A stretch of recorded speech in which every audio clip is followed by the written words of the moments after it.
Will Jimerson, I want to say welcome. I never knew TV, right? Um, Glad to have you here and looking forward to hearing your story. We're gonna get right into it, right? You have a very interesting story, and I appreciate us talking last night, right? And I want to hear what you have to say. So I want to start in 1994, right? Uh, you were arrested for murder at the young age of 13, and from what I understand, you were one of the youngest people to be tried as an adult in the state of Washington, right? Uh, for those unaware, what happened that day in 1994 with you and your schoolmates? I want to start out just first and foremost just saying thanks to the Most High for this opportunity, but also, giving credit to my big bro, Andre Taylor, known as Gorgeous Dre, for also ushering me into this space. I'm definitely humbled and grateful for that, and also being here on this platform, What I Never Knew TV. Um, and just to be able to elevate, I would say, some of the solutions to the problems that we're aware of, some of the healing or the ointment to the pain that we have experienced. But sometimes those experiences can be expressed through individual encounters, right? But they are collective in terms of the strategy and regarding the impact on our communities. And I just happen to be one of those impacted folks who didn't have the same threshold of level of support of other different folks from different backgrounds or nationalities. And because of that, I fell in the cracks and crevices of the street.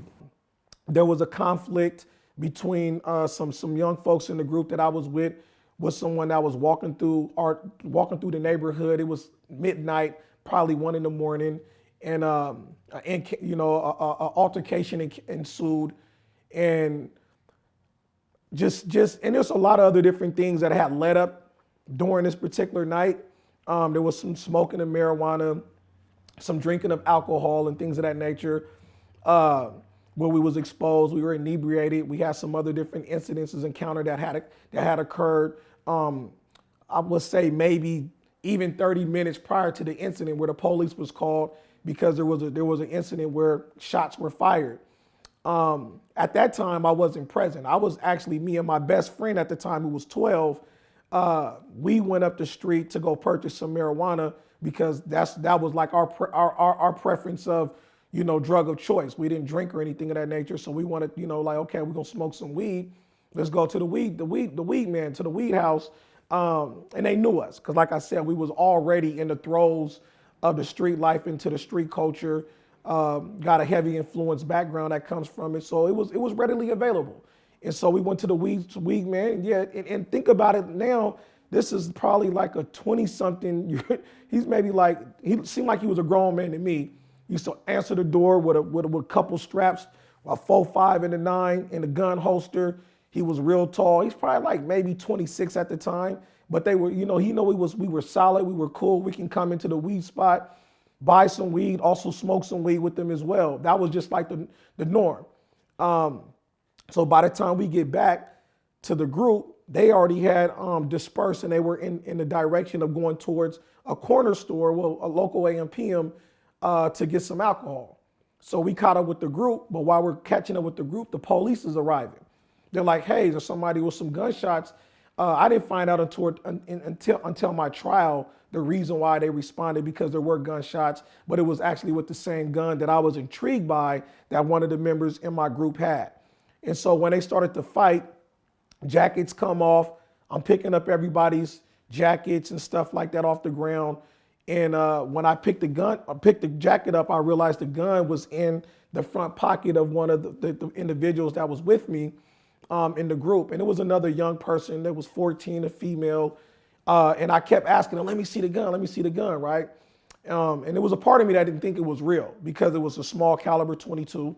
But we was already activated in the lifestyle. And when they started ensuing the fight, I guess maybe just on top of being inebriated, also being young, not having no real sense of direction, I thought it was cool to pull the gun out and even clicked it towards my head, like to get, I don't know, maybe to get some attention. And since I didn't garner the same response that I thought I was gonna get, I pointed the gun in the direction of the individual that was being assaulted who wasn't with the group. And the bullet ricocheted off the ground, hit my friend in his foot, and it went into the back, which proliferated the heart, lung, and liver. And then another one, I believe, went into like the leg or something in the arm. And didn't know anyone was killed. We were just young and, rambunctious and very recalcitrant, defiant towards authority. And so my best friend at the time, like I said, he was just 12. This happened March 11th. I just turned 13 February of that year, February 23rd. So literally I'm about less than a month, of just turning. I'm like maybe 2.5 weeks of being 13 at this time. But my friend, he indicated that he was shot in the foot. And we play around and we joke around. Still, I'm not really believing the gun is really real because of who I had acquired it from. And he's like, nah, man, I'm shot in the foot, and I'm laughing, thinking it's funny. And I'm looking at his shoe.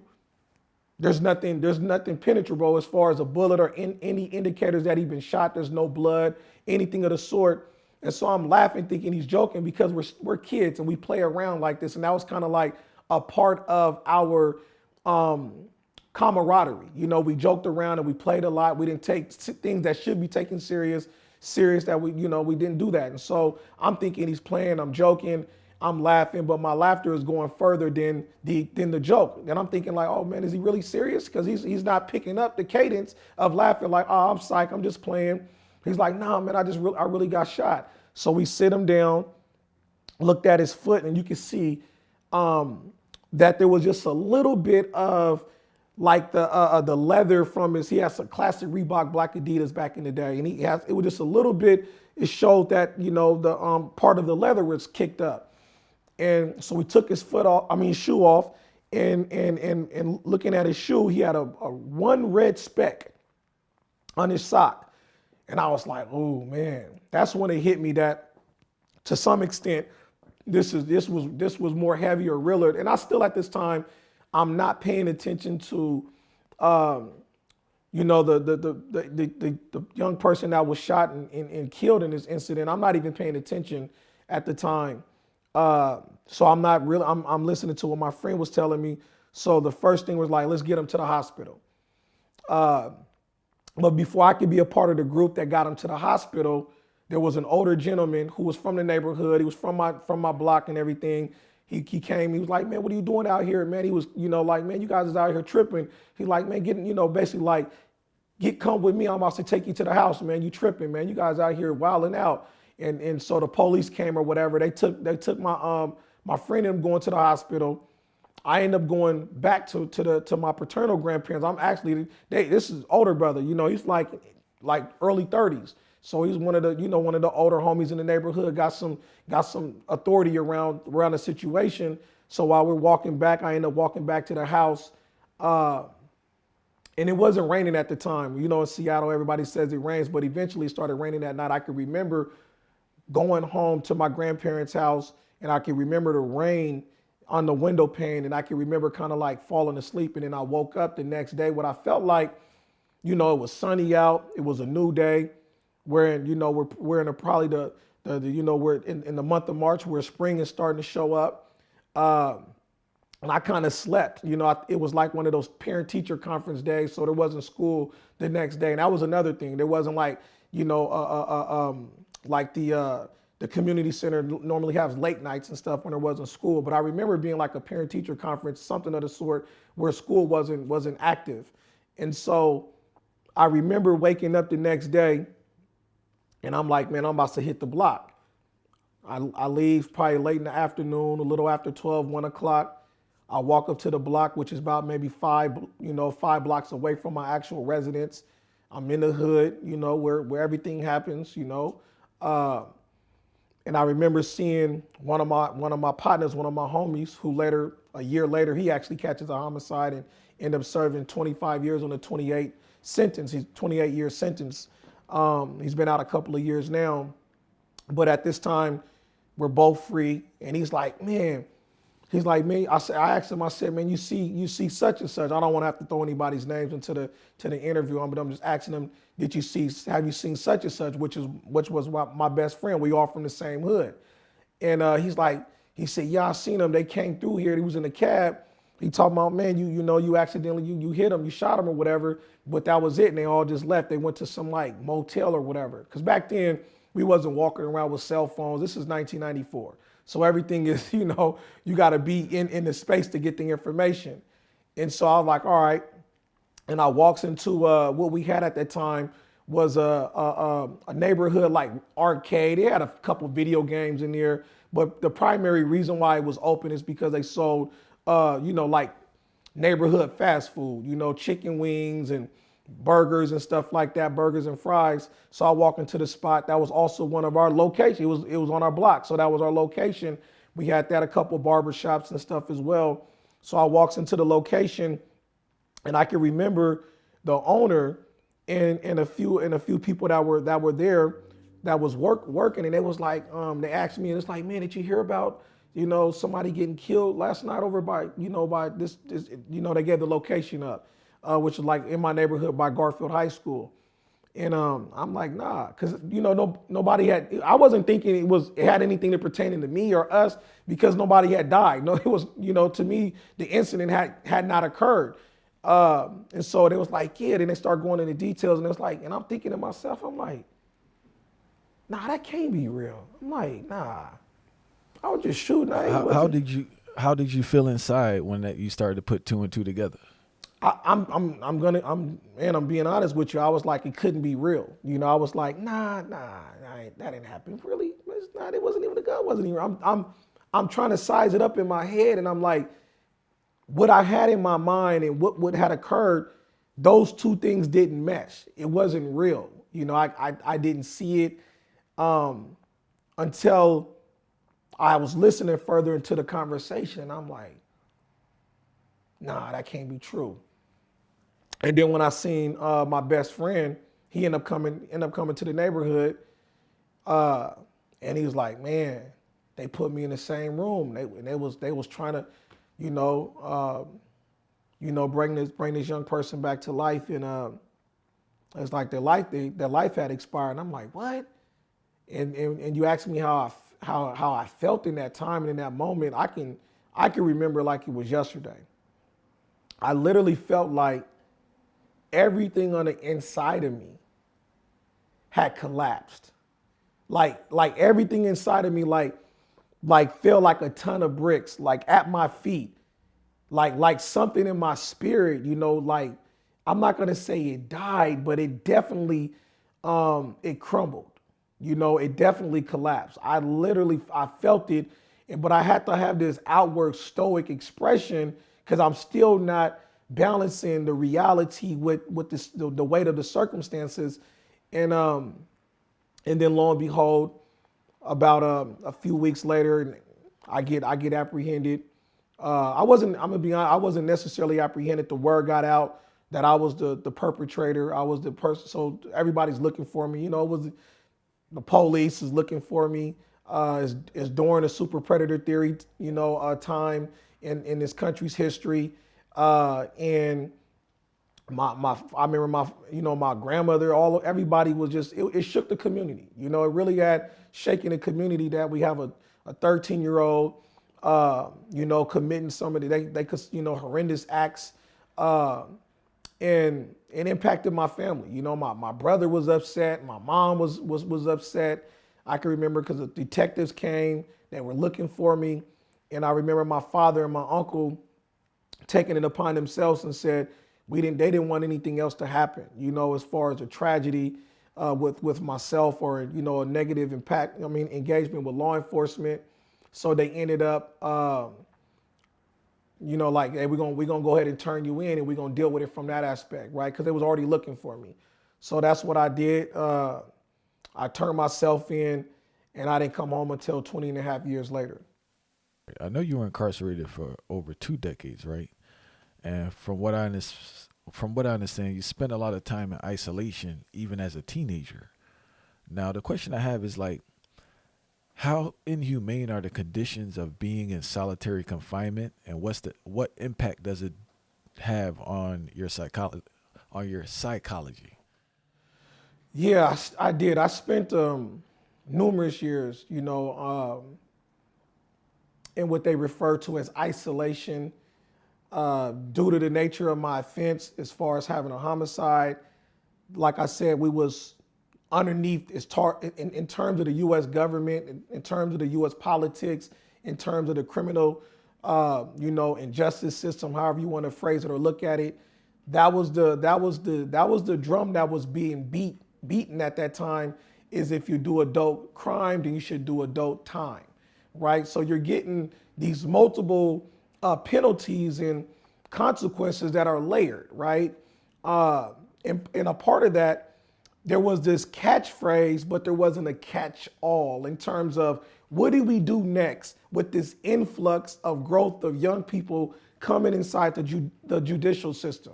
They didn't know what to do. You got to remember, prisons are based off of adult psychology. So even the questionnaire is how many children you have. They ask you things like how many people are in your household prior to your incarceration. What grade level did you accomplish? There's a lot of adult psychology, basic things that are inscribed in that particular environment. So therefore, it wasn't even fit for me. So there were certain classes that I couldn't even take because I wasn't even an adult yet. I couldn't take like MRT, which is more reconnection transition or whatever, things of that nature that was built on adult psychology. I couldn't take things to even probably really address that I was smoking marijuana and having available usage, to alcohol. There wasn't even a psychology that was based around those things. So what it ended up doing, it created a further hole in my network, right?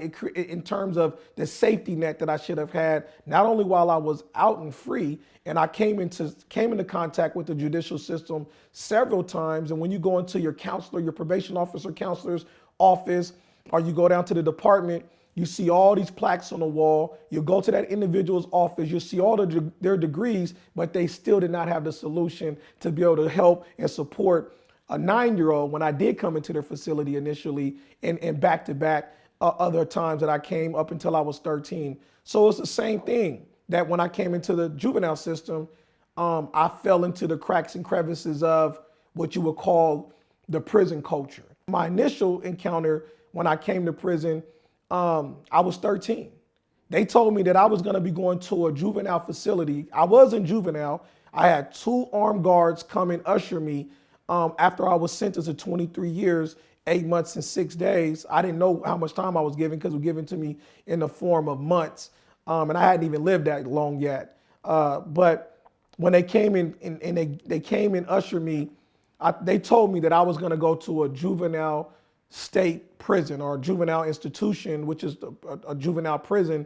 I remember getting there. When I arrived there, I just can remember just Seattle just fading in the distance. Like I'm in territory that I've never seen in my life, that's overgrown with trees and rural areas that got livestock. I knew that I was like, man, I don't know the next time I'm gonna be able to see Seattle. I didn't know the next time. I just felt like everything that I knew was literally fading into the distance. And it was like, now I got to strap on this different mental kind of armor. And then now it encapsulated my spirit. So when I got to my destination, I realized it wasn't the institution was Maple Lane School that they told me I was going to be going to. I'm looking and I'm like, man, this looks pretty menacing. I know that my older cousin, he was supposed to be at Maple Lane. So I had communications back and forth, and they had barbed wire fencing, double barbed wire fence when I pulled up. And the officers had to go through this security checkpoint. Before they walked, they had put, like the long handled mirrors up underneath the vehicle. They're doing all this stuff. And I was like, I haven't talked to the officers the entire time, but one time, and I asked them where I was going, and it was already tough talking about, when we get there. So when I arrived, I'm like, where am I at? Because I read on the sign, it says, welcome to Washington Correction Center. And I'm like, Washington Correction Center? That doesn't sound right. That don't sound like Maple Lane School. So what I ended up going to was the receiving unit for the Department of Corrections where they send the adults. I didn't go to the juvenile. I'm 13. I got the picture. I'll send it to you. Right. I'll send you my picture when I arrived, which was December 22nd of 1994. Right. I'm 13, and all I can remember, I said, hey, and I told the office, I said, they told me I'm supposed to be going to juvenile institution. They was like, yeah, they're going to classify you first or whatever, take you through evaluation. So they put me out on the main line. I'm probably on the main line 2 days. I go to eat, and I got this older gentleman, white guy, just staring me down. And anybody look at you too long without an acknowledgement of a head nod or whatever, and they look away, it's a challenging look. That's all I knew. Like I told you, I had to put on this armor, and I went right to work. When I mean right to work, I just calmly put my tray down, looked like I was gonna go get some juice. I walked over there, and I just took off on him, because I'm like, I don't know if you're trying to size me up or whatever the case may be, but that's the part of the psychology. When you ask about the psychology, the inhumane conditions don't begin when you're confined in isolation. It's all the way through. It's an open attack on your humanity. Just like it's an open indictment on being black in America. It doesn't stop, because it's in different segments that you find yourself being black in America. So that was a part of the psychology, right? But I know now that I'm older, he was just tripping that this little kid's in prison with me. That's why he was staring at me. It wasn't a norm, because I was one of the first ones to be ushered into that space during the super predator theory. Did they keep you in the adult prison for long, or did they put you back down to juvenile detention? So in that instance, they immediately sent me to isolation. I ended up doing 2 months when I was in isolation, while they did the process to evaluate where they want to permanently situate me for the time being. They end up sending me to Maple Lane School after 60 days, about 2 months being in isolation. And that was a horrific experience. I'm just gonna be honest with you. You got people in there with all kinds of. How was that as a teenager? First of all, you're locked up. That's rough to start with. You're away from home, but you're in isolation. Yeah, I'm in isolation now. That time, and how do you process that mentally as a teenager? I would say, I'm gonna be honest with you. My God-given grace was the thing that they looked at me for in terms of the detriment, being young, right? Being able to remove me from society for such a long period of time, in effect crippling my opportunities of growth and expansion, personally, professionally, and otherwise. I didn't know those things at that time. I didn't have that wherewithal. I was in the space that I was in. But what I'm gonna say is the thing that turned out to be the biggest benefit for me, that I feel like most adults do not have, or they don't orchestrate properly any longer, is I had the gift of imagination. I was still a child. So even when I was in isolation, it was in December. I get chills now. It was in December. And I could just think, I looked around a cell, it stopped being a cell. I was in my grandmother's den, watching them play cards. I see my brother smile. I see my mom. I was there. So I knew then the gift of imagination. And it never squandered. I had it from that very moment. So after that, I fell in love with reading. Reading was one of the things that I can say was a lifesaver for me. How often did you witness the criminalization of mental illness, where a person should be in a different institution, but because of their issue and maybe a behavior that they did, they were in prison? How often did I came in contact with that? If I had to throw a percentage out there, where it was clear that this person had a mental health diagnosis, it's upwards in the 70s, right? And then those undermining things that people don't know about, it goes all the way into the 90s, But when you're in isolation and you're in what they call the hole, you're actually seeing people who are in the most exasperated circumstance or condition. It's the worst of the worst. So even though there might be somebody who can kind of get away because they're taking medication to be on general population or whatever the case may be, you got some people who are still taking medication but can't be on general population. I had a guy who literally will go crazy in the cell, banging and keeping you up. You got to remember, that's part of the psychology. These guys he's been in the hole for 5 years straight. I know another guy that was in the hole for 13 years straight, but he believes fire come out of his hands. He's going crazy talking about. That's not a human rights violation. There's no time frame where back in this time, you only could be. Back in this time, I know that they got different laws that's come out on the books to push people out of those conditions. But back at this time, there wasn't a lot of reform that was taking place. You know, everybody was beating the drum of lock them up and throw away the key. You know, regardless of their condition, their circumstances. And so I had individuals who thought fire was coming out of their hands. They thought people were in a cell attacking them and they're screaming. I got individuals around me who are actually committing suicide because the conditions are too harsh. I had a gentleman, like I said, above me who was banging on the lower part and screaming through the vent, because that's part of the communication system, to stand on your sink and communicate through the vent.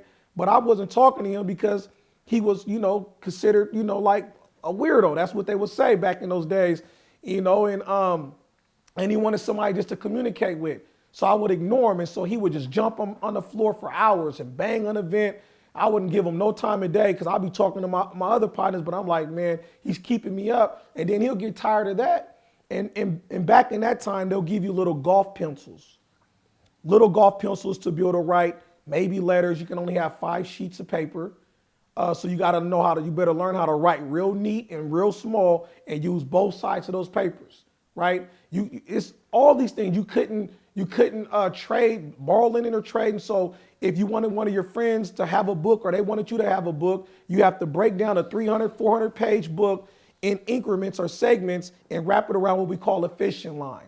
A fishing line is you taking all the string out of your underwear and now you attach it to something like a comb and you'll bend the tooth part of the comb up and you can slide it up underneath your door because there's enough of a crack underneath the door. They'll throw it out and they call it fishing and you'll catch each other's line. That's how we was able to give somebody some food or a book or whatever. Your book it's going to get broken down in segments, right? And then you got other people who got mental health conditions who will throw their lines out just to impede the opportunity of you guys coming together, right?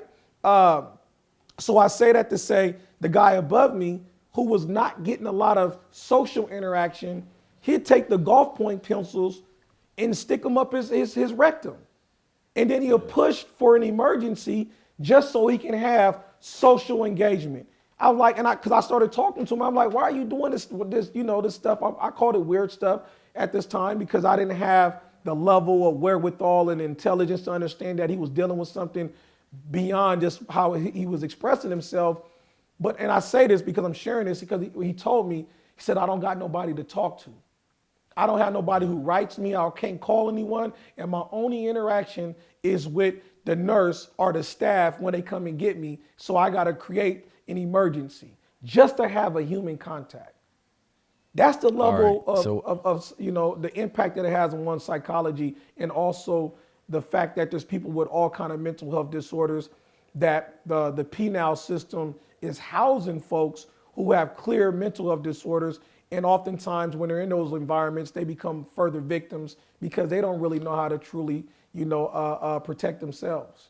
Unfortunately, right, many brothers who do long sentences, they lose their family, and upon release, they're basically homeless. They don't really have a good support system. Have you witnessed this, and how was your situation the same or different when you were released? I think, given the fact that I went in so young, there was people who were waiting for me. Obviously, it wasn't millionaires, it wasn't it wasn't people that can just put me in position, but they put me in position of love, right? My dad was here, my mother was here, my brothers, my family was here to receive me. I remember my first week when I made it to what they call work releases, almost like halfway house to other different parts of the country, where you are out in society and you're living in a residential place that blends in with the community, but it houses, incarcerated persons who are still serving probably the remainder of 6 months of their time. And so I was at the remaining 6 months of my time, and I remember one of the staff members coming to grab me out of the TV room. I was my first week there. So your first week is considered a blackout. You can't go nowhere. You don't have no ID that's issued to you. You got to learn how to navigate the system. So they kind of do your orientation. But they came and grabbed me, and it was like, hey, Mr. Jimerson, come here real quick. I want you to go look outside. You got somebody standing outside for you. And I'm like, okay, They ushered me through the office space, and they said, yeah, usually we wouldn't do this, but we know your circumstance, because they knew everybody was kind of like put on alert that we got this young man who's been in prison for the last 20 and a half years. He'd been locked up since he was 13, and they put me on. I was one of the first people they put on what they called an MRP, which is a mutual release plan. So that meant that I had guaranteed spots to be able to move along once I became camp and work release eligible. So there was a whole narrative or a packet that may have came with me. You had a decent support system. I had a decent support system, Facts. But that was the thing, is they was letting me know, and I looked out the window, and it was my aunt, my father's sister, who's a year older than him, and she was standing on the curb with a bunch of balloons and a big sign that said, "Welcome home, little Willie." And I was just, I felt that, I felt that. And I remember running, not at that moment, but I remember running into to the cell, because it's still a cell. And I was in my cellmate or roommate, they worked, and they were out working or whatever. And they kind of like worked the night shift. And I remember laying there at night, and I remember throwing the covers over my head, and I just cried like a baby, because I said, God, you fulfilled the promise. I just asked to make it out, right? I've seen a lot of people. It wasn't the violence that concerned me of not making it back home, because I felt like I was well equipped to be able to deal with whatever that came with, because your mind kind of allows you to get socialized to what the prison nomenclature looks like and what the expectations around that should be. But what the things that throw you off, like it did for me, is when I'm at Walla Walla and I'm 18 and I'm working out with my partner Solo. He's from Compton. He's from Limehood. We big old brother. We just threw up 365, 400 on the bench press. We getting big money. We on the pec deck. And then I turn around, and you got one of our other partners, we all working out together. I hear Jay telling Solo, "Man, get up." He's like, "Man, get up off the ground, man. What you doing?" And I turn around and I look, and I see him on the ground. And he's on his back, face up. And I'm like, bro, you good? Get up.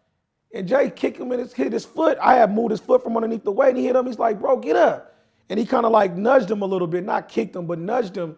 And he was like, "Bro, get up." So I said, man, he ain't playing, because now I'm looking in his eyes. And as I'm looking in his eyes, I see his lips turning purple and his skin ashen gray. I swear, I'm literally seeing, I'm watching the soul leave from this man. I'm watching this brother on swole, gunned in, but he had an aneurysm right there in front of me. I watched another individual come off the basketball court. We just ran some good games. We standing by ourselves for him to open up the doors, and he collapsed. Never make it home. So those are the things that impacted me in a much different way versus probably watching a violent assault, because you can always rationalize why it happened, what could have been done to prevent that. But those other things that take place just from the stress. I've seen individuals, when on my way home at camp, die from a heart attack. And so when I made it, even though I was in work release, but I was out now, I remember pulling that cover over my head and cried. And I was just like, thank you, God, because you answered my prayer. And the only thing I asked was for you to allow me to make it and to be here when to be here and have my family, my mother and my father and things of that nature. And so he answered that prayer. My dad, I remember him telling me, man, I would be so happy just to be able to walk down the street with you. He said, I'll be happy just to be able to go to a movie with you. You got to remember, I didn't think about the impact that it had on my father's fathering, on my mother's mothering, my brother being able to have his siblings, my sisters, my other brother have theirs. I didn't understand the impact that it had on them not having a piece of the structure of the family structure in place. So there was a part that was missing from my father, and I'm his namesake of him being able to be a father, right? So he probably feels like he failed, but he was like, I'll be happy if I can just get this one chance. And I remember coming home and because my dad had a background, but by this time he been clean. He riding Rolls Royces, doing what he's supposed to be doing. You know what I'm saying? He's tailored up. He ain't been in the system in about 12 years, but because he has a background, they won't even let him be my sponsor. Because when you're work release, you just put somebody's name on the list and they can sponsor you out to take you on socials, to, probably to help you, escort you to work or whatever. But my father, they denied him, and they denied my mother because of the same thing. So you got to look around who can probably be your social, the person that can sponsor you for socials. So I'm glad that I was able to have some other folks to come into space. But I say that to say, 9 months later after that, I lost my dad as soon as I was released. And that hurt me. I was right there on my dad's, dying day on his bedside. He was hospice. And because he didn't let me know that he was having some health issues, where his kidney and his liver and stuff, was shutting down. He was diabetic.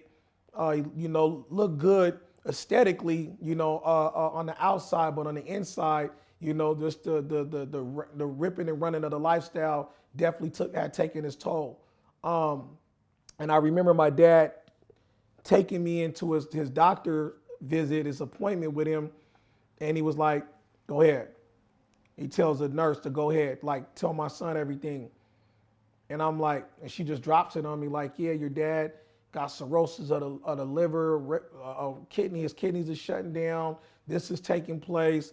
And I'm listening, I'm like, she's like, yeah, we can't say how long he might have. It could be 6 weeks, it could be 6 days, it could be 6 months. I'm like, what?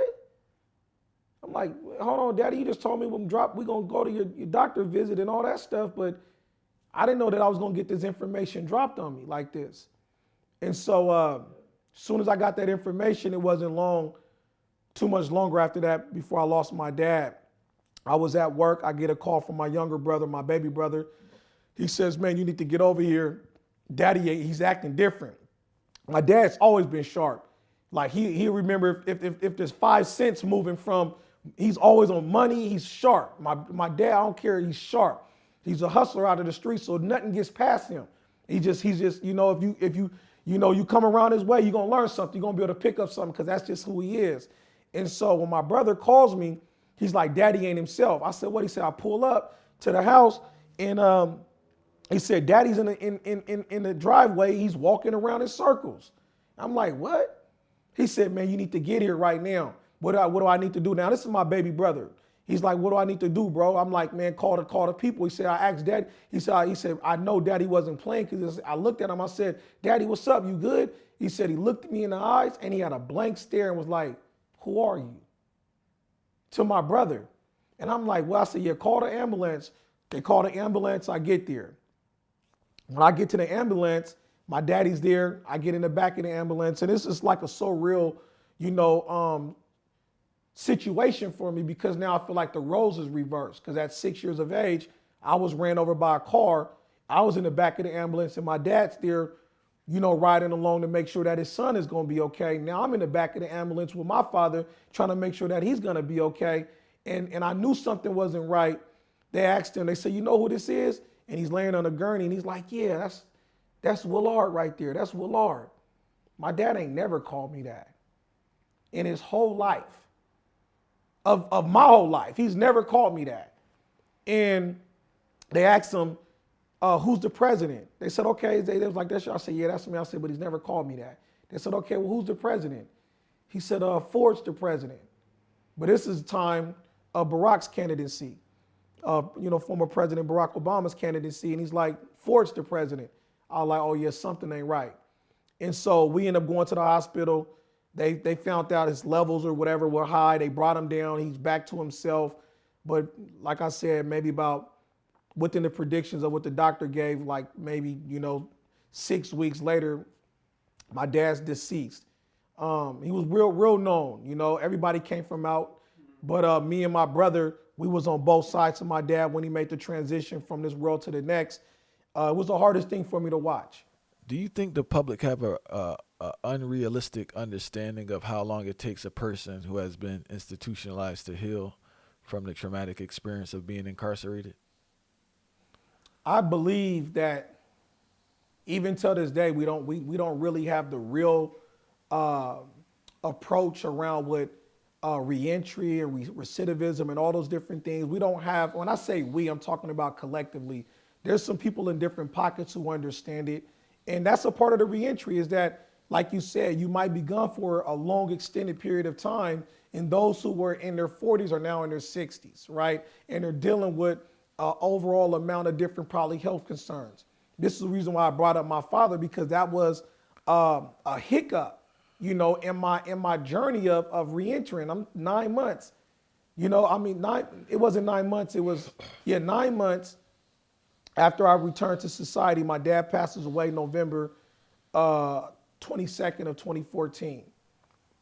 5 months later, I'm having my first child, my daughter, Asada. I named her after Asada Shakur. I'm having my real quick first. Before you move on, Will, I have a question, right? Like, no, I'm gonna get to that point. Go ahead. No, I'm gonna get to that point because there's a part of the reentry component that a lot of us are faced with, and I got some data points that I would like to share as well. But in the process of that, I'm having my first daughter. This is 5 months after losing my father. While I'm having my daughter, I get a phone call from my brother, but this is my older brother. He's just getting out the feds at the same time as me getting out the state. He's getting out the feds. My little brother got out a month prior to us. So all three of us haven't been around each other in over 20 years, me and my brothers, right?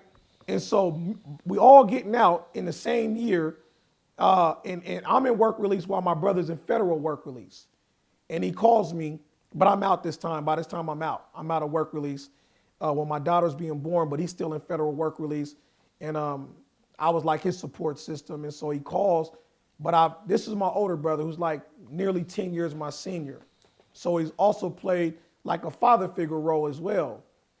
But he's broken up. Like I'm hearing him crying.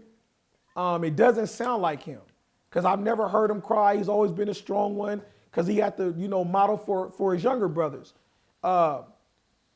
And as I'm holding my daughter, I'm like, first I thought he was calling to let me know, like, bro, congratulations. But my daughter came like 4 days early.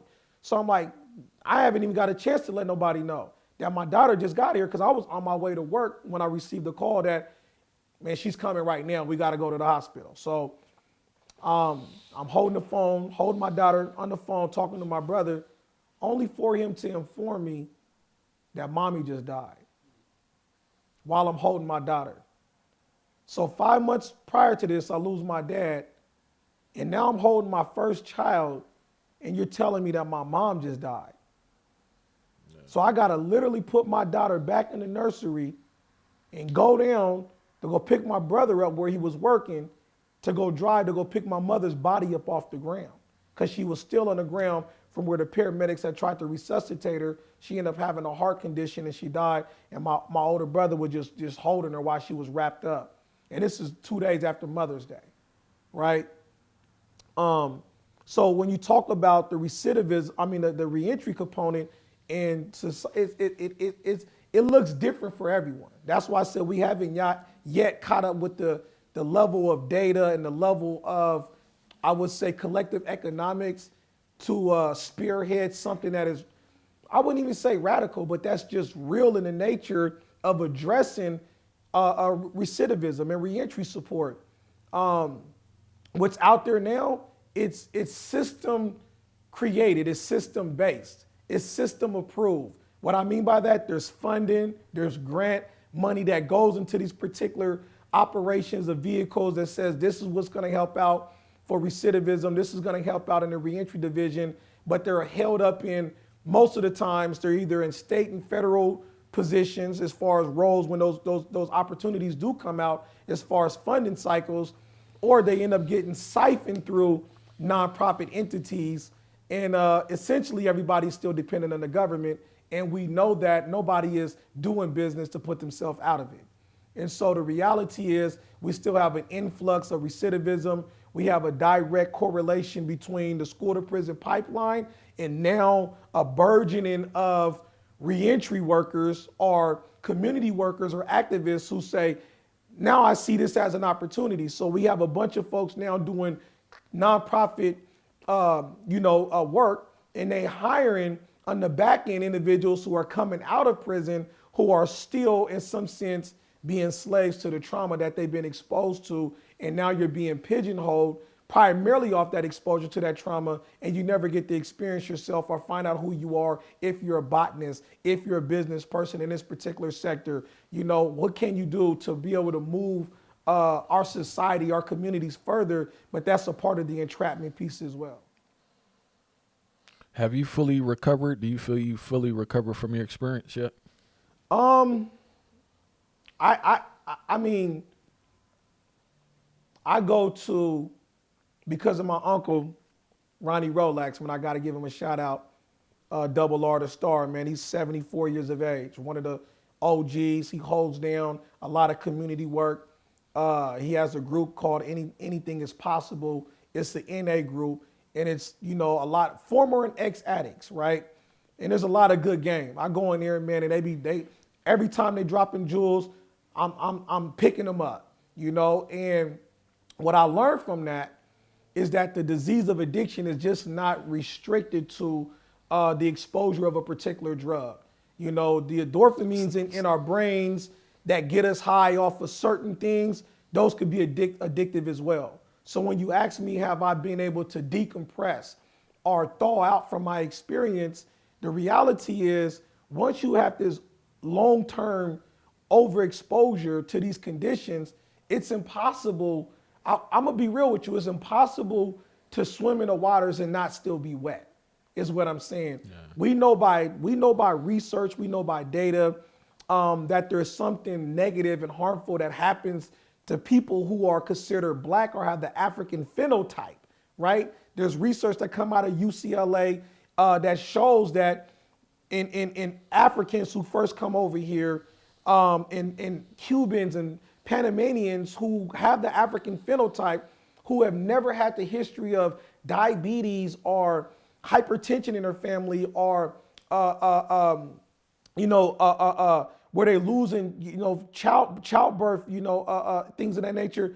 Those things are not even in the history of their family, but they start to experience those things when they come to America. So they're showing that there's an adverse effect. So when you ask me that question and I got that information in my head, I can never say that I'm fully recovered. That's like asking America, are you fully recovered from being racist?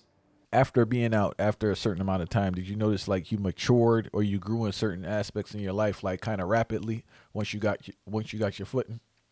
I think maturation also depends on what level of exposure you have to a certain thing to mature into, right?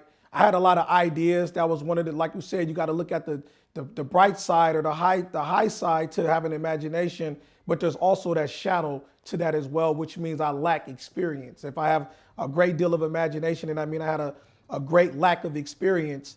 And so because of that, I when I started doing certain things and I'm going to college, acquiring, post-secondary educational opportunities, I just immersed myself into whatever that environment was. I stayed in that particular, because I didn't know anything beyond that. I couldn't tell you the best restaurant to go get this steak from or whatever else, some seafood from. I didn't have that kind of wherewithal, that ability to have those different things. But when I was placed in a certain world, I immersed myself in that world and I learned around it, right? There was, when I first came home, the thing that was most user-friendly for me was Android phones. Now I do, iOS. I do it. It was too complicated. It was the first phone I was given was an iPhone, but I was like, man, I can't rock with this. There's nothing that I can do. It's like handing me a spaceship. What do you want me to do? You know what I'm saying? I'm gonna take you down a block in a spaceship. No, so I couldn't do anything with that. But when I started to have ideas of what I wanted to do or things that I needed to learn in the capacity of the profession that I was doing it in, it attached itself to some kind of component that I needed to, grow my capacity in. So that's what I did. But I wouldn't necessarily say that it sped up my maturity. It probably gave me an advantage because I was able to be laser focused and learn those particular things. But at the same time, I'm still not having the experience on the other side of life, right?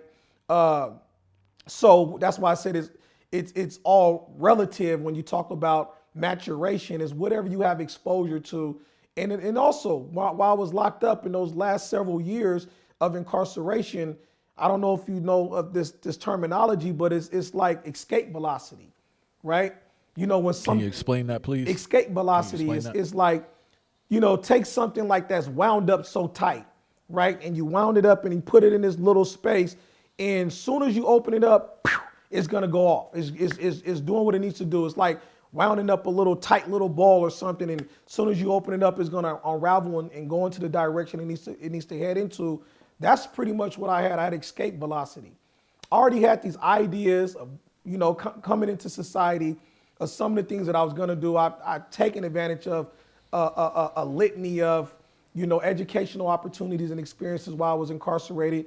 Even while I came home, like I said, I went into a more structured environment with school because I was like, I come from structure, I know I'm gonna need it. So I went right to college while I was still at work release.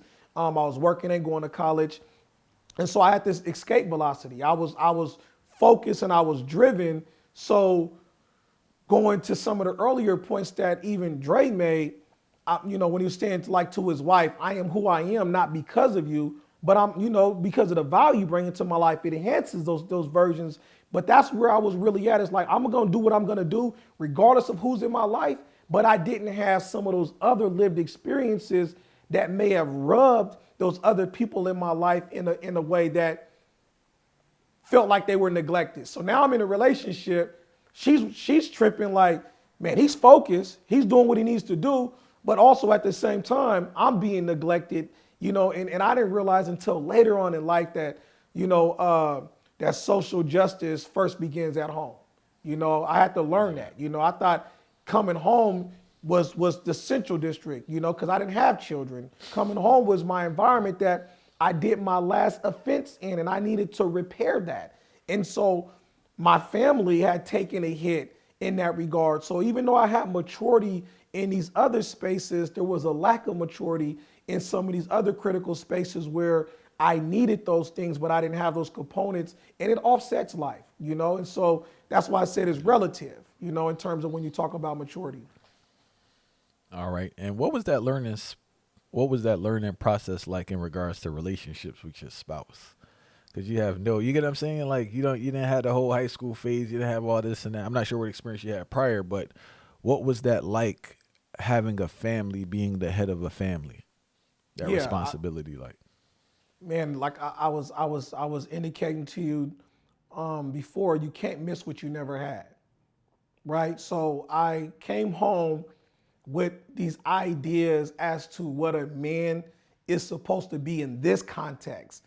But I had a simulated reality, an artificial environment that's already not real, because I was around men predominantly for 20 and a half years, and somebody has to play a lesser than role sometime in that dynamic, and it wasn't going to be me, right? I'm just, and so it throws things off. It throws you off in terms of the development and the scope of your humanity. And you don't realize that my liberation is attached to yours, just like my humanity is attached to yours. And when I came home with a lot of different notions in my head as to what I was supposed to present, being a man, being the head of the household, taking care of the responsibilities. None of these things I shunned away from, but I didn't have the wherewithal, the experiential insight to be able to pick up on some of the nuance. Like I can sit down and we can talk and we can curate a plan and we can talk about execution. We can, almost like a business boardroom. And in some instances, in reality, we should be treating our relationships, our family institution like it is a business. We should be finding out who the CEO is in this particular department. We should be finding out who is the treasurer over here. We should be running our families in that particular way if we're going to prune ourselves and our families for success. We should be taking on some kind of business model, but the reality is we are socialized here in America to exclusively have the conditions around a relationship just beyond love. And now it becomes subjective.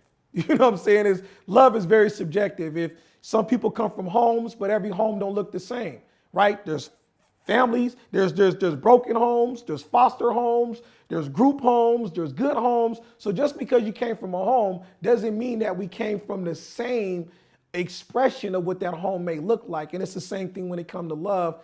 And I can remember after 20 and a half years, my lady reaching out to me in the middle of the night. I'm like, what's going on? Because ain't nobody touched me. Right? It ain't like I had anxiety, but it's like that didn't feel right. But that was normal. Now I understand those things, right?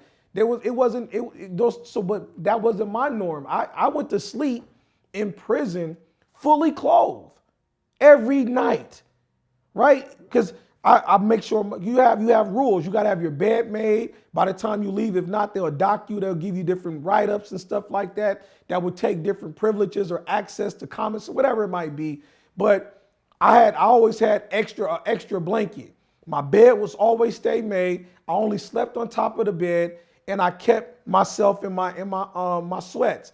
I had sweats that I slept in and a beanie, and I only had that one blanket laid over me because I always want to keep my feet out. Why? Because of the stories that I knew about prison, where I know of individuals who were caught slipping because they were sleeping in the cell, and you got 5 people that ran up in there and then beat them down there half to death, right? Or and you don't have no control when your door is racked open.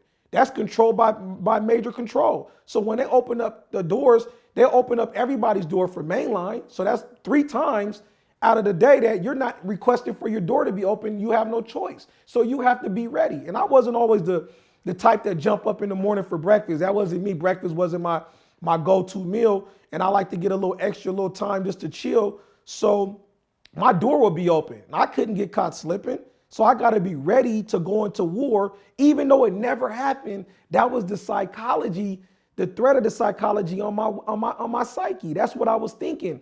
And I brought that level of anxiety to society with me in the most intimate part of my life that I should have been developing myself and giving her comfort. But now she has to acquiesce in a different kind of way to say, man, I don't want to, is it okay for me to touch you? They, in their mind, what happened to you in prison? Nothing happened to me. Prison happened to me. I was just always on vanguard. I was just readily available for whatever that came with. So those are some of the things that you find yourself dealing with in the nature and the spirit of relationship and being ushered. This was, I would say, one of the hardest things too, is going to prison at 13. Literally 6 weeks after turning 13, I was incarcerated. Didn't come home until I was 33 years of age. I presented well. I look all these things that, you would attribute to somebody who probably had a quality life. I presented well. I'm in good shape, young, mature. So other people would easily usher you into other different aspects of life based off of this one way that you probably present yourself and assume that you have what it takes to do all these other different things. And because you don't know how to ask for help, or because our community has been riddled and impacted so much, we never developed some of the strong go-to, like, let's say, maybe organizations or different people or different entities to know how to strengthen relationship value. We didn't have those things. So we just have all these expectations, and they see somebody who's willing and accessible. So then it becomes, Will, go do this, Will, go do that. But Will is never truly developing itself. He just responding to the ask or the call and response in certain things. And then from that, I'm exuding to the rest of everyone that I'm capable in all areas of life, even though I have not had the proper exposure nor the time to really develop myself in those ways. And then you end up with these expectations that are difficult for you.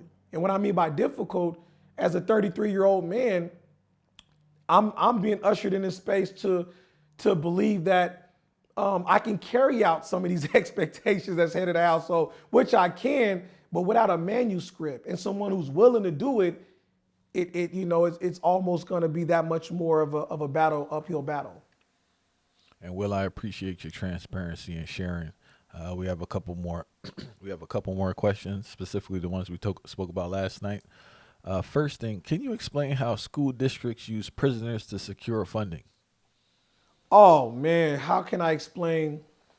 When I talked about earlier the super predator theory, the influx of young people being adjudicated from the juvenile sector into the adult sector, now you have an influx of young people.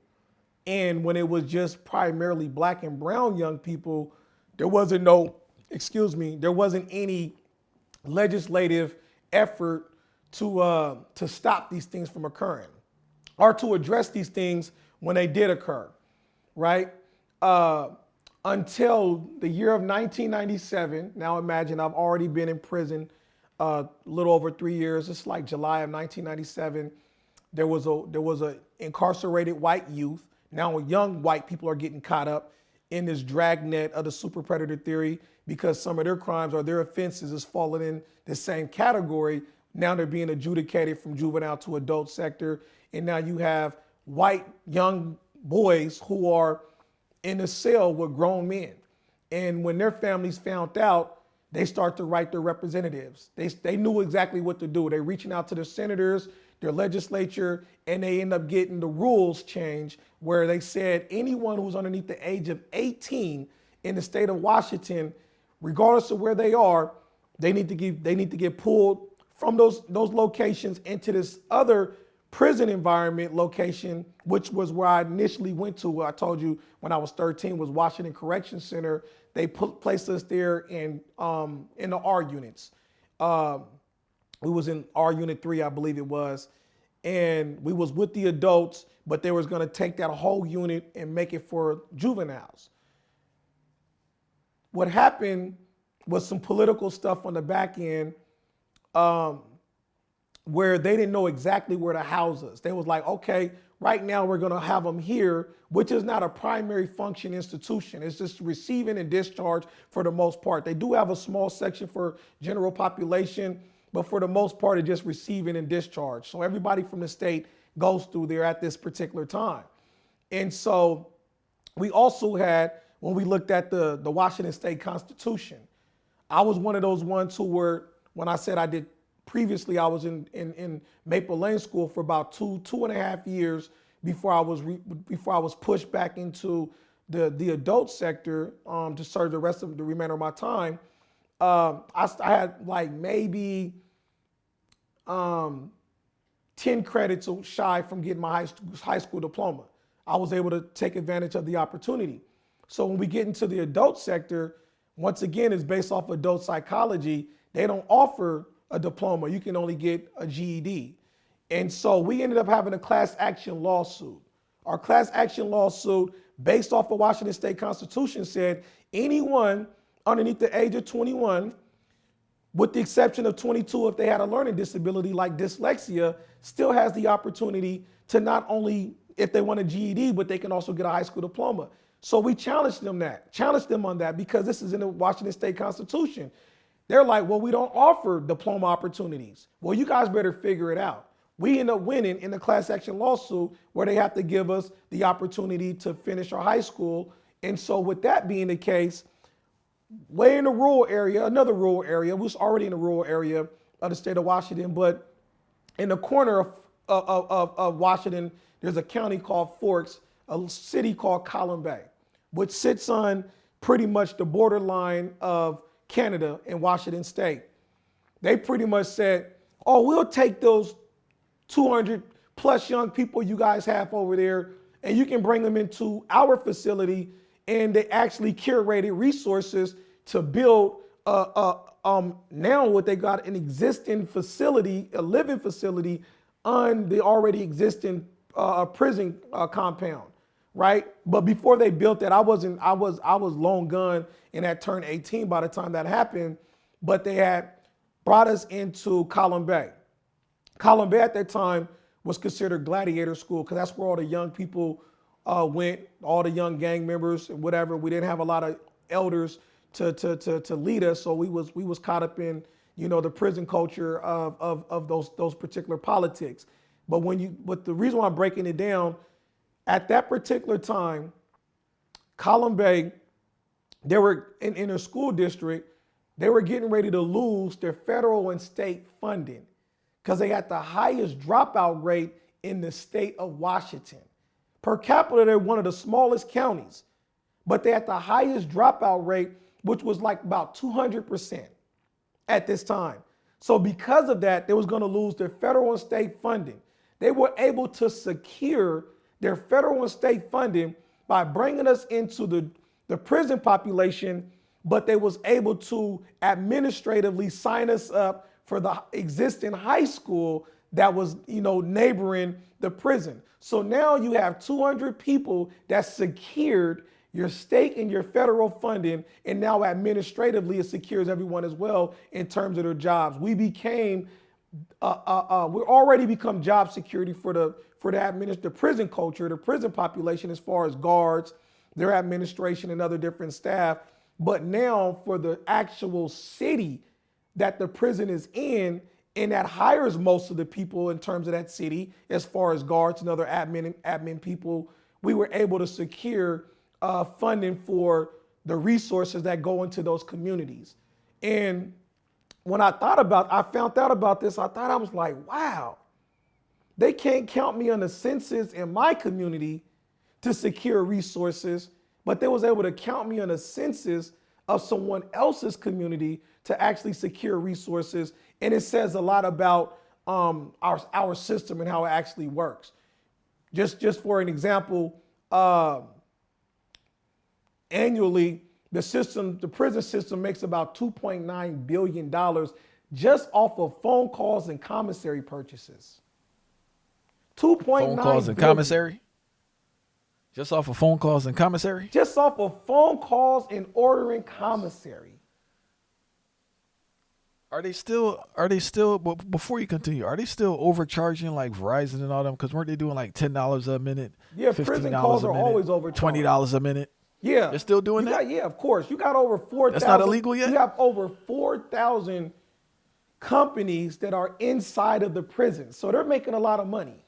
So everything you think about that allows a prison to function, you have over 4,000 companies inside of different prisons. And that's not talking just about, that's talking about the public sector prisons. We're in jails. We're not talking about the private sector, you know, where it takes about 3.9 billion just to keep the private sector going. And annually for the public sector is $80.7 billion to keep the public sector. So of course they want to get a return on their investment. Just for example, let's just think about it right now. In order to incarcerate a person in the state of Washington, it's about $63,626 annually. That's wow, bro. How much they spending on the students? 12, 15? Man, I don't know what they spending on. We ain't seeing it. That's usually the sweet spot, about 12, I'm just 15, saying, maybe listen, 8, they ain't spending 8 to 12. That's crazy. I know when I was working in doing work in the community and working with young folks who got IEPs, right? Who are considered, you know, with IEPs, they're supposed to give them like a $10,000 extra support. So let's say if the average person in school, in high school, they probably spend $14,000, right? And then you add, if a person has some issues, they'll give you an extra $10,000, but they're not getting a better education though.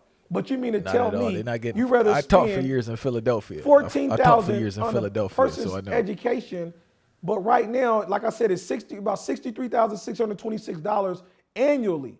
When I was in prison, it was anywhere from, I'll say 32 to 36 by the time I left. So if you just look at 33,000, they spent over $676,500 to keep me incarcerated. The annual loss for somebody who was incarcerated, potential earned wages, is over $500,000. How is an ex-convict's earning potential limited because they have that strike against their name? I don't think people think about this enough.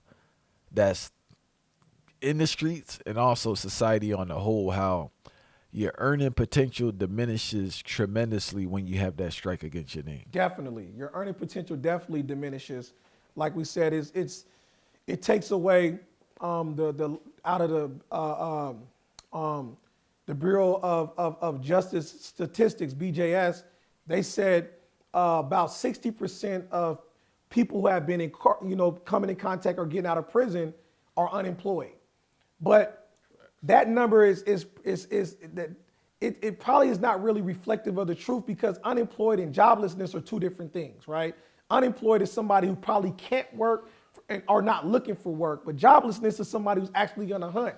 And most of these people are actually looking for work. They just can't land it. Part of that reason is you got a lot of folks that says, oh yeah, we believe in, post-secondary opportunities for individuals who getting out of prison and reentry opportunities. You have a lot of people that would say, we'll bring people in, we'll hire people. But the reality is, when you actually do the hard data, it shows only 7% of employers actually hire people with backgrounds. 7%. 7%. 7%. Right? So just think about that. And the bigger industries that actually hire people with backgrounds is waste management, construction, and food service. And I guess the next question is even near a livable wage? That's another thing. The retention is also is not high in terms of once they obtain a job, the livable wage is not there. So a lot of times, I think the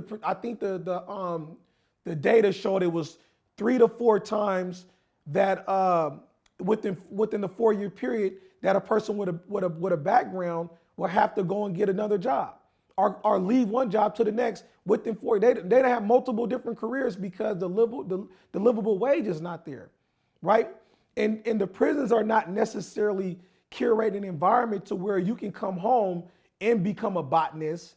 They're not creating an environment where you can, even though you apply lotion and deodorant to your skin, they're not teaching you about dermatology. Even though you might go up to the nurse and they're pulling your blood, they're not teaching about phlebotomy. All these things that you have normal encounters with and the things that you probably would like to do, now you have an asterisk attached to your name. You can't become a firefighter. As much as you love to help and support people, you can't become a therapist because of how the rules of hiring are set in place. So now it becomes systemic, right?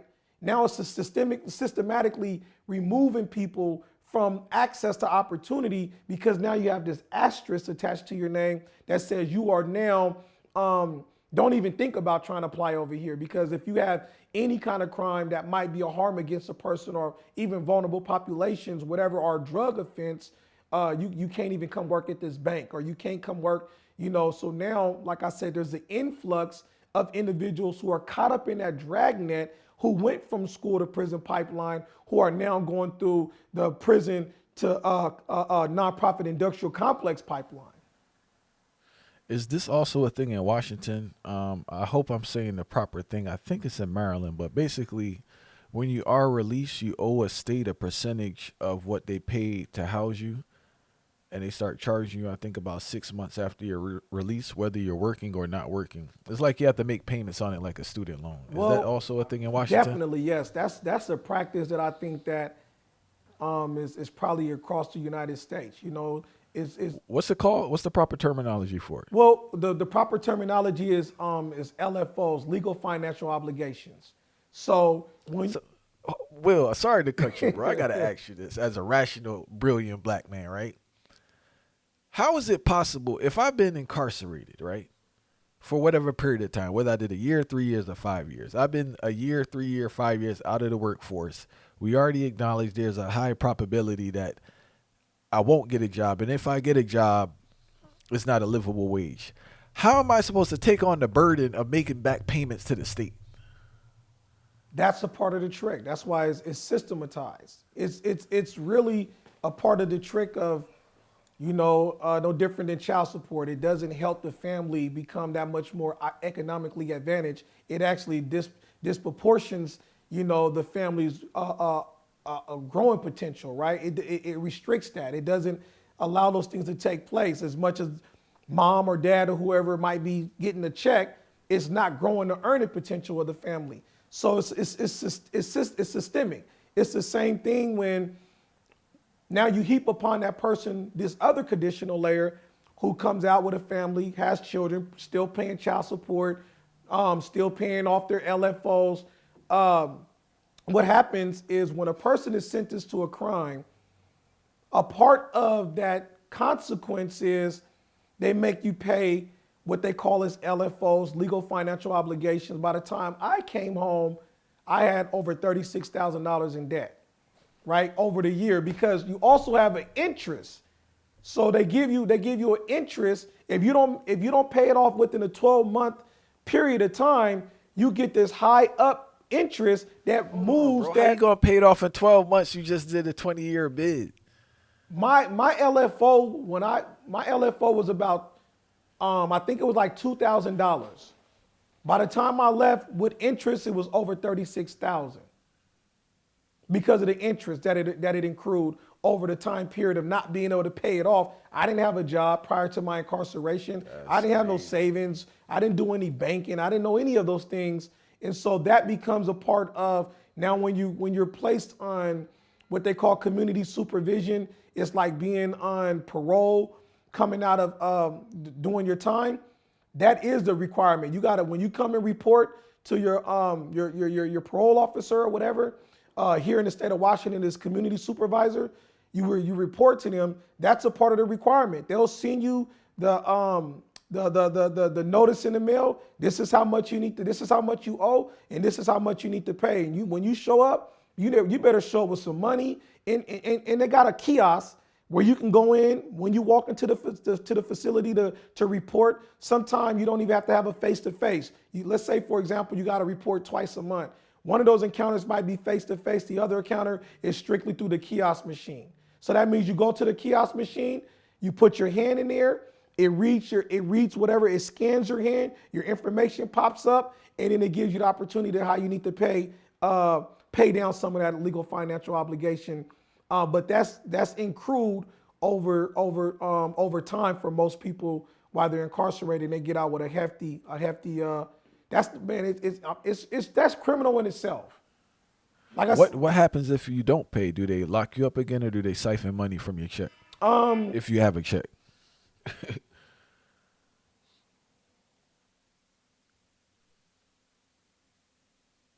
Let me see. Let me make sure this doesn't go off again.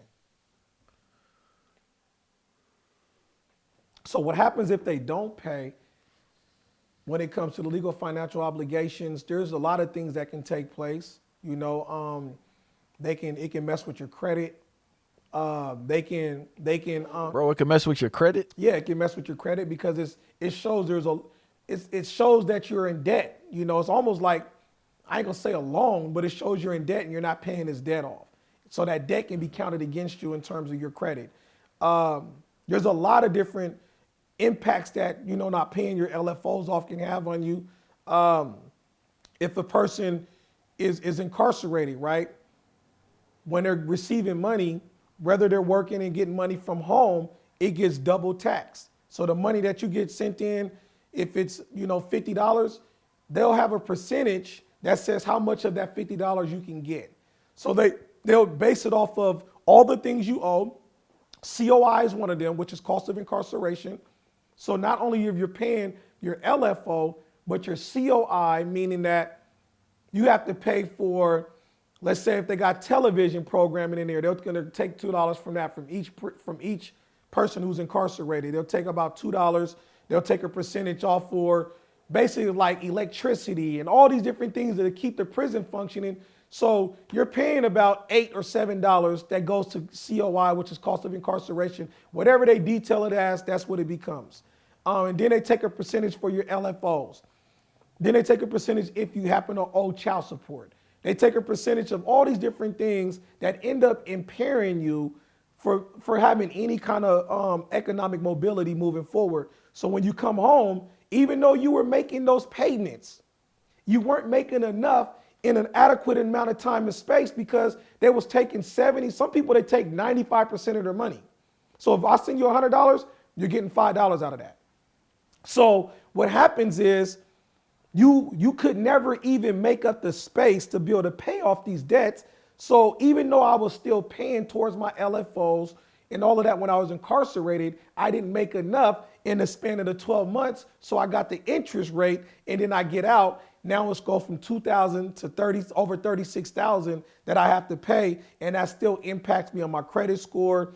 If you have a CCO, which is a community corrections officer, once again, or parole officer, that is not cool. Yes, they can violate you. They can say, hey man, you ain't made payment in the last 2 times. You know, we need you to make a payment. I don't care if it's $10. What can you pledge towards this? Just like you was in prison, they took $2 from you. You can probably give us 5 or 10. You know, so yeah, it is a threat to your freedom, and also your earning potential and what you can get qualified for in terms of maybe a house or a vehicle. Those things can have impacts on it. I commend you on your resilience. I commend you on doing what you do, sharing your wisdom. I know you've been doing great work in the community, right, for years.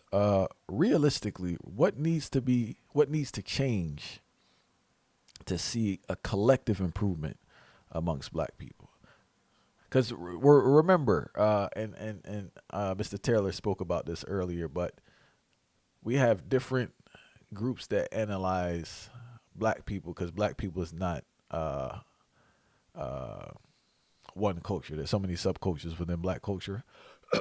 But you have people from another aspect of Black culture analyzing another aspect of Black culture. And because they haven't been in it and truly don't understand it, that analysis is inaccurate, right? So for a man like yourself that's been in a certain culture, what can be done realistically, collectively to improve, to see improvement amongst Black people?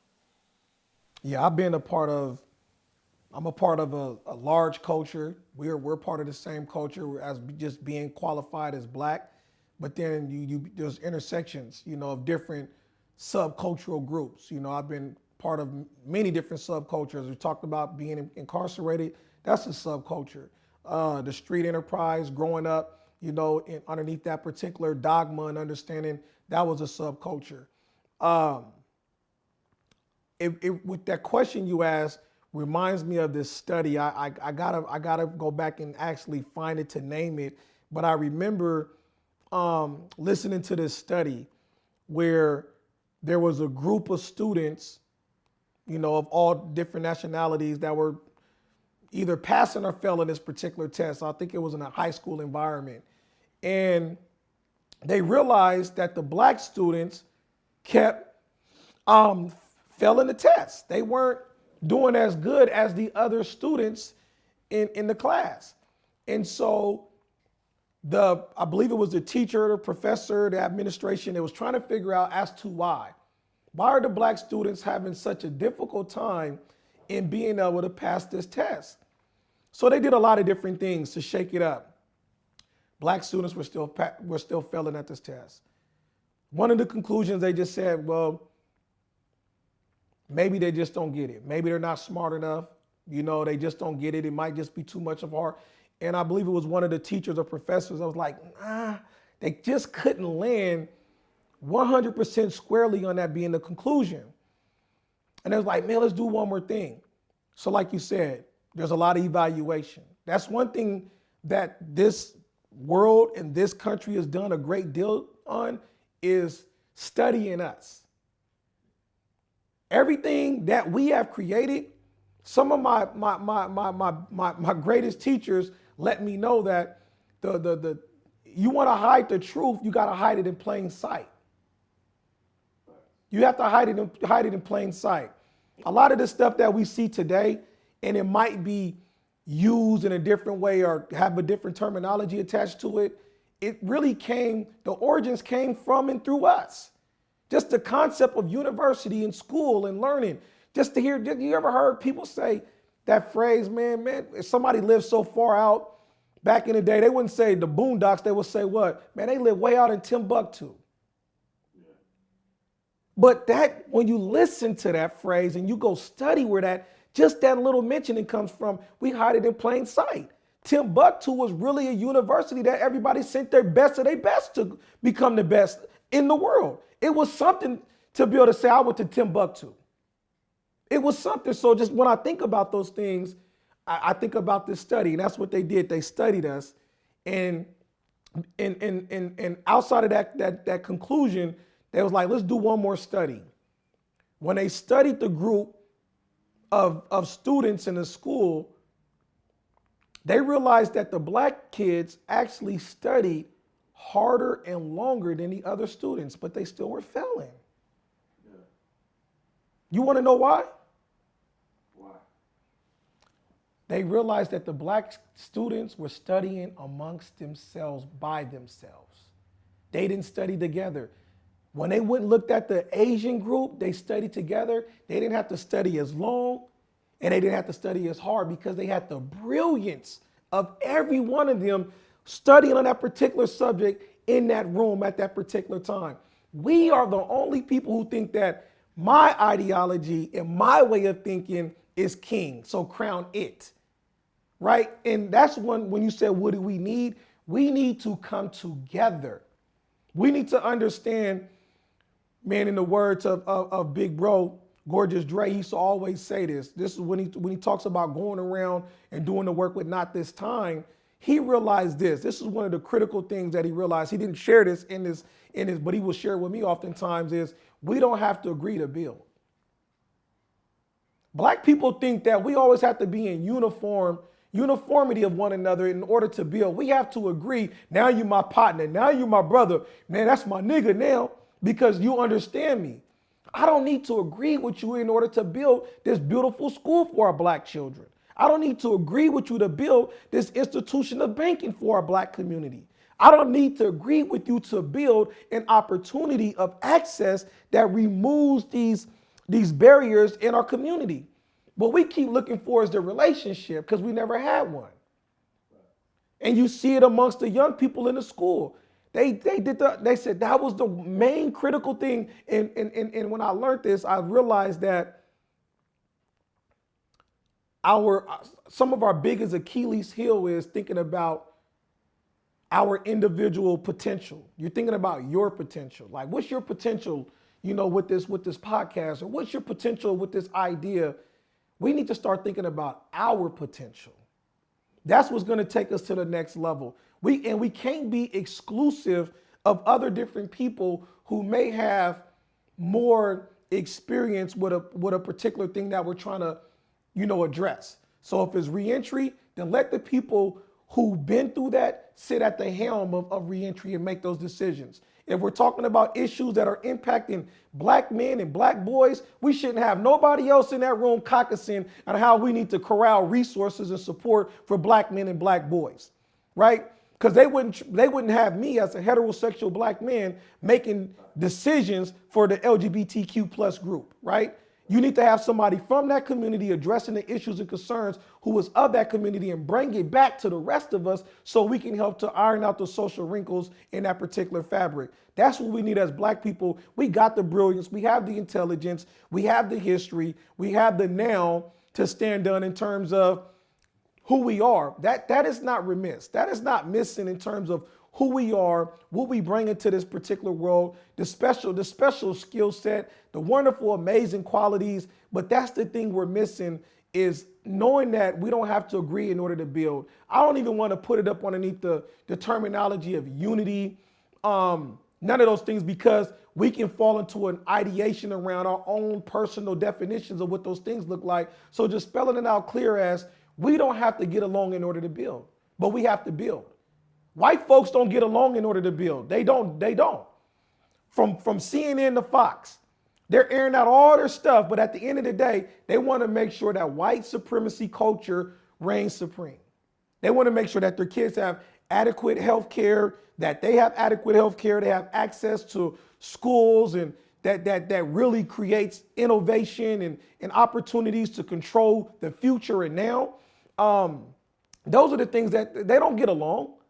They don't get along at all, but they know how to build in the interest of the collective body of who they are. And it's with every other group. Even me as a Muslim, right? I'm a Muslim, and I practice what they call the Orthodox Islam, for the lack of a better term, right? But I'm a black man. I am a black Muslim. I have to announce the fact that I'm Muslim before you to even know that. But when I walk into a room, you know that I'm black, right? And so one of the issues that I'm also experiencing is, even as a Muslim, a Muslim who is black, a black Muslim, we need to have our community here in Seattle, in the state of Washington. We don't truly have that. We find ourselves in people who are probably in close proximity. They might be African, they might be Saudi Arabian, they might look like other different things. But what happens is we go into these other different institutions or masjids. We give our resources in terms of the sadaqah or the zakat, which is great, which is wonderful. But what happens is our community ends up not having the resources. So we don't get to address the issues that we need to address around recidivism and reentry. Those things are impacting those communities as well, but they don't have a long overhaul in terms of a history combating those things. So even when they get resources, they don't know how to eradicate those issues, right? So that's the thing about us, is we need to learn how to get along. We need to learn how to build and not necessarily think that you got to agree with my philosophy in order for us to build, in order for us to get along. I don't have to, like you heard brother Drake, you know what I'm saying? He's a Hebrew Israelite, but I love him. I've been knowing him since I was a toddler. His brother that was killed, we did time. He did 22 years in prison. We was shoulder to shoulder, right? We were black before we were anything. We were seen as such. Why can't we see each other as such? One of the things we used to say when we was incarcerated to one brother to another black person, me and my brother, my partner Doobie Rule, he's from Compton as well, right? But we used to have this saying, and when brothers would come up to you and have these issues or want to argue and be in conflict with you, be like, hey man, treat me how you treat them white folks. Just treat me how you treat them white folks. Give me the same level of consideration and respect, and see me how the white folks see me. But not in every aspect, but just in this aspect. When they see you, they see him, they see me. They don't see a division, a separation of, oh, he's this or he's that or he's from over here. They see us all as a conglomerate. We need to start having that same level of recognition. When I walk down the street, or if I see young brothers in the street, I ain't never turning my head. I'm looking at their direction. My soul is looking at theirs, and I'm acknowledging. I'm like, hey, what's up, King? How you doing? Peace, Queen.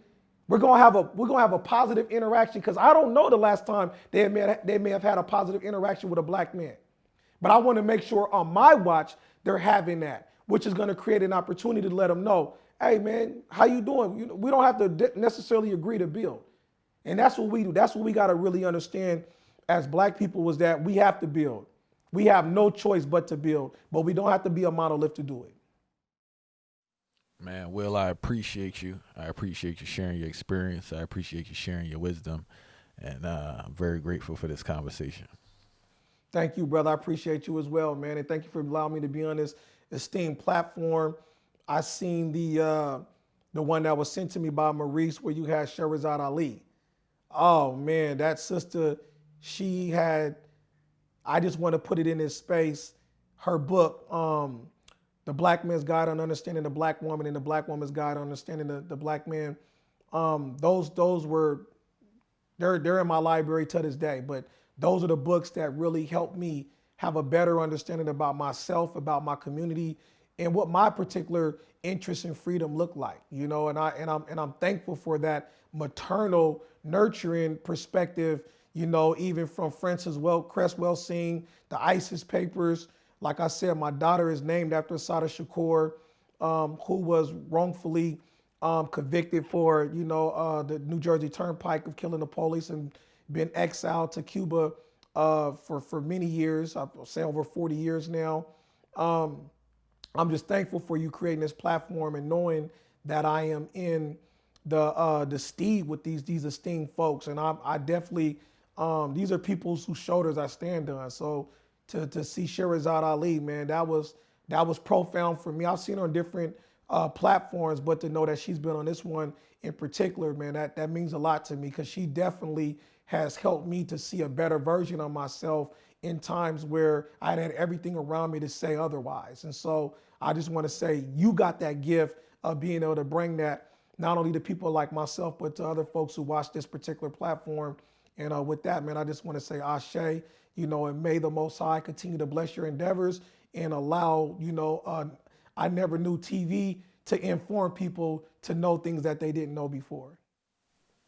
No, serious thing. We give thanks same way, all right? Yes, sir. Ashe.